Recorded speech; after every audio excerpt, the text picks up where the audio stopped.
Well, hello guys. Welcome to Keys Club. All right. We should call this masterclass number 3. Found this spot right here. Sounds good. I think we could do it right over here. Okay. This reminds me of the Copacabana Club back in the days. All right. So the title of this video is, how should we title it? It has to do with learning how to sleep better. Okay. So yes, we're gonna talk about sleep because that was one of the things that I got hit with the devil. I'm always going through warfare, guys. So that was one of the things that I believe I had to pass, because had I not put sleep in order, I wouldn't have moved on to many other things. So now that I'm inviting you to my kind of lifestyle, now that you've seen what it takes to kind of be where I am, to kind of do the kind of things I do, you have to also do the hard work. It doesn't come easy. So yeah, what's a goal if you don't do the work? You know, it's not even a goal. It's more like a gift. You know. So in this episode, we're gonna talk about how I overcame sleeping disorders that I started facing when I was young. It started out when I was like in middle school, I would say. When I first started swimming, I was around 11, 12.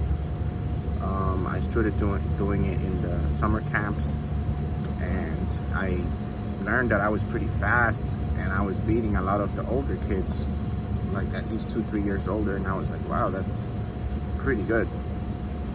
But I really enjoyed the sport. You know, I took it to high school, I took it to college also, and it really helped me out a lot. But with, how do you say it, with gains, it comes with pain. So there are negatives to the sport, or to any other sport as well, which is you're gonna get drained a lot, and a lot faster. If you're not eating properly, you're gonna get drained even faster. If you're doing too much in a specific day or hour, you can face a lot of things, even including nervous breakdowns, including panic attacks, including sleeping disorder, which lead to unhealthy behaviors, unhealthy results. All right, so how did I overcome sleeping disorders? Okay, so a little bit of how it happened was I started missing my time to go to bed. So if I had scheduled to go to bed at 10 or 12, I would not want to go to bed till like 3 a.m. I'm like, why am I going to bed? And then I had to go to school next day. So I was like, wait a minute, this is not making sense, because I'm not feeling rested next day. So I said, all right, let me try out some things. I noticed that when you put your body into function, you know, and you get it tired enough, it'll sleep eventually. So there's no such thing as, oh, I can't sleep, or I can't get to sleep. You know, it's all a mental game. If you work out hard enough and you are doing it correctly, and you know, you put hours and hours in, you're gonna want to sleep.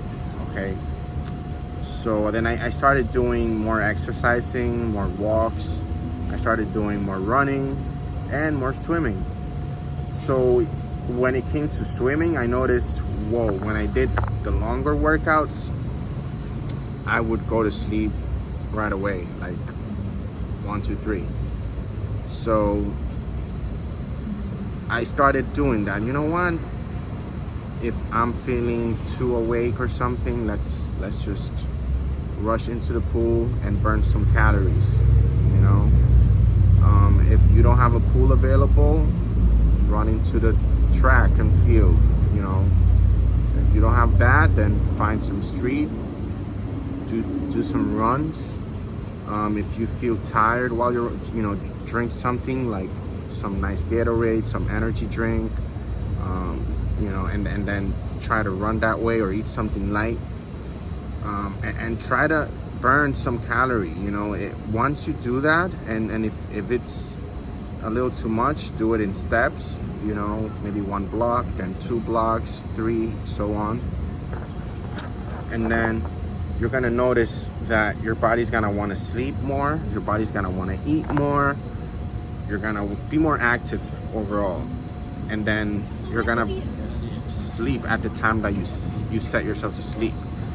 So yeah, another thing is I don't like to waste time waiting to go to sleep, so I keep myself active until the moment I go to sleep. I don't know if that makes any sense.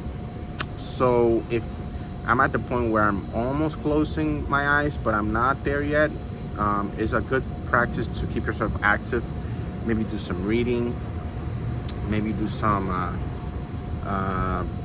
kind of mind exercising, you know, studying, and also before going to sleep, is very important that you actually eat something light.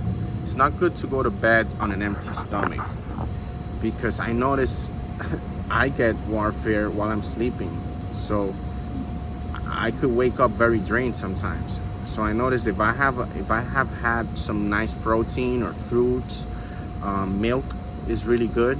Cereal with milk a couple of times a week is good, because it brings your calcium up also, and bananas also. So I started doing that, implementing that as well with my routine, and oh boy, did I figure something out. My sleep patterns started getting better. When I wake up, I would go to the bathroom and I would feel better right away, because I felt like my body went through a process at night, and it feels good. When you wake up, you want to monitor how you feel. So if you're not feeling like waking up, it's not good. It means you're lacking something. It could be calcium, it could be a nutrient, a vitamin. So we need certainly different types of vitamins throughout our week. Sorry. So yeah, guys, that is how I broke that routine. I hope it helped. Beautiful day today here in Miami. If you have any questions about how to break those unhealthy sleeping patterns, speak to me, okay? Send me an email. Another thing, if you wake up middle of the night and you don't want to go to sleep, take a walk.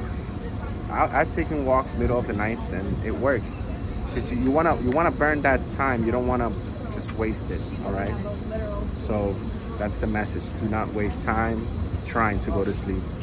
Rather spend it correctly and go to sleep right away. All right. Peace and blessings.